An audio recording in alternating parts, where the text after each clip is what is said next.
these kids that they're coming to school, they're dealing with so many things. Divorces, family members dying, friends dying. How do you navigate that with a kid in a classroom? What's up, brother? Hey, so I'm calling today. I am a public school teacher. I teach high school. God bless you. Coming back to it after, I know. I was just sitting here talking about all the kids. I'm just thinking, oh boy. You think you can handle a 16-year-old, but until you have to. So this is my 10th year teaching. I took a 3-year break, went and did some other stuff for a while, and decided to jump back into it, and I did. I'm working at a much bigger high school than I've ever worked at, and these kids that they're coming to school, they're dealing with so many things. Divorces, family members dying, friends dying, just life. Life happens to them too. How do you navigate that with a kid in a classroom? When they're going through something heavy and, that's probably the reason they're acting out or whatever the case may be. I mean, how do you work with that? Like, what are some strategies that I can take as it's the adult in the room to try and give that kid the space and the opportunity to work through whatever's going on while also, helping get them where they need to go. Gosh, that's such a blessing, man. Thank you for asking the question. I wish there were more teachers out in the world like you. That's pretty awesome, brother. It just hit me one day. It's incredible. And I count my few years of teaching high school as two of my favorite years I've ever been alive. It was hard. Yeah. I got hit in the face. It was wild, but man, I loved it. Right. I think my initial thought is this: how far upriver can we get relationally so that when these things occur in the life of a young person, that regardless of what's going on at home, regardless of what's going on in their lives and their worlds, they know of one sturdy adult that both knows them / sees them and holds them to a standard. And so most schools get this wrong on either side of the teeter-totter. It's all emotional. It's all relational, which is great, but kids know when they're not doing their best. Yeah. And kids know when an adult hugs them and says, it's okay. The kid knows it's not. And so what we tell kids is we lie to them, and they know it. They know it.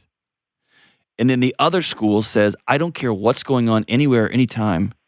You will do this work. And just a basic understanding of Maslow, I can't do algebra if I don't have any food at home. Right. I can't do algebra if I'm playing defense because dad gets drunk and beats the crap out of all of us. And I'd rather him hit me than mom and little sister. Right?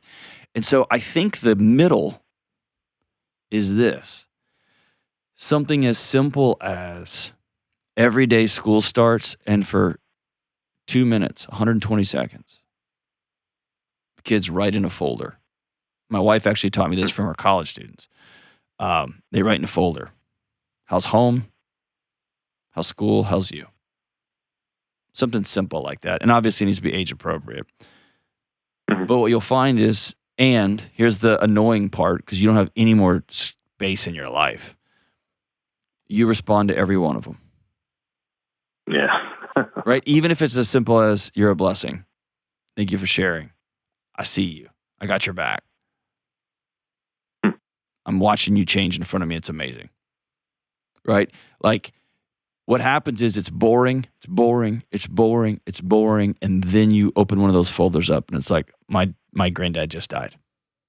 Yeah. And you never would have known it. You just would have seen that kid pull their hoodie over and put their headphones in, and you would have yelled at them get their headphones out, and they would have thrown their phone, and it would have been a whole thing. Yeah. And then the other side of that is when you've shown up and shown up and shown up and shown up and shown up. And by the way, the writing a thing right before class, that's a little thing. I mean, that may not be appropriate for your school. So I'm just thinking of any number of intervention strategies that somebody can implement, with the main goal being, I see you, and I know you're a whole person outside of this classroom. Yeah. You step out in the hallway with somebody, And if they're smaller than you take a knee. And if they're not, you look them in the eye and you say, I'm so sorry.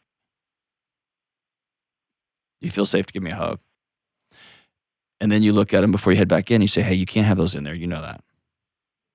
And they laugh or they cry and they take their headphones out and they put them in because they're held to a standard. But I don't think you can have accountability outside of relationship. I agree. And then here's the suckiest part. You have to have a very ironclad plan, you and your wife, to deal with the amount of secondary trauma that all teachers hold on a daily basis. Because no person was designed to carry that much pain, what those kids are bringing into your classroom every day. Yeah. So what does that look like? Everybody does it differently. Some people walk. Some people go lift weights. Some people go to a therapist. Some people go to church. Some people do all of those things. Some people get home and they put their phone away, and them and their spouse just go for a walk. No talking. Give me an example of what some of the things your kids are going through. Well, so, man, there's I have had kids who they've lost like siblings this year. One of the things that's also occurred recently is there's a student who passed away not too long ago, and that's impacted a number of the kids from the school. I've had a young lady who's told me that she probably one of the greatest things that has been said to me is she told me that last year she tried to commit suicide. And she said that I asked her, like, well, if you feel that way again, will you tell me? And she said, absolutely. You seem like somebody I could tell that to. And we actually she had that conversation with me a few weeks after that. And she's okay now. We referred her to, we got her the help she needed. But I mean, it's an amazing testament to your ability as a teacher, but deeper than that, just your ability to be a guy that kids can feel that I trust that guy. He cares about me. He wants me to be okay. Yeah. It's pretty cool. But it does accumulate over time. It does.